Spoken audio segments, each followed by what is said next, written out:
Bisan pa man sa kagubot sa Middle East, doon nagyapoy mga Mindanaon nga buot manarbarho dito. Ang Department of Labor and Employment una nang nagpatuman og deployment ban sa newly hired workers paingon sa Kuwait. Ano ang report ni R. Gil Relator? January 3 karong tuiga, dihang gipakanaog sa Philippine Overseas Employment Administration ubos sa dole ang kamanduan sa pagpatuman sa deployment ban sa tanang newly hired domestic workers sa nasod Kuwait. Kinihuman ang kaso sa pagpatay sa OFW nga si Janeline Villavende nga taga South Cotabato.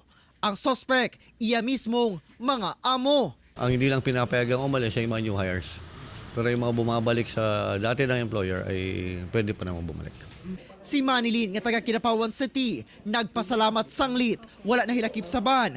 Ang mga dili, first-time domestic helper sa Kuwait, labi na kay maayo kuno ang iyang amo kaniya. Nakadepende man gud na sa mga employer pod sir kung kuan. So pag once nga kita ni mga nanay mong employer, pwede man ka magbalik sa agency kung may mga problema.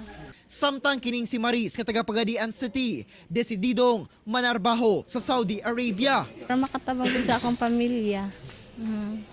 Kilsud man gud pod. Doon na miyembro sa gabinete nga gipadala si Presidente Rodrigo Duterte sa Middle East. To talk to the leaders about the plight of the Filipino workers.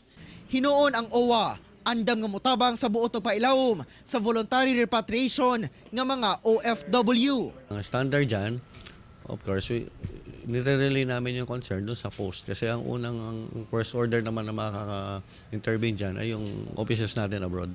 Kauban si Jojo Solarte sa kamera. Ako si R. Gil Relator para sa One Mindanao.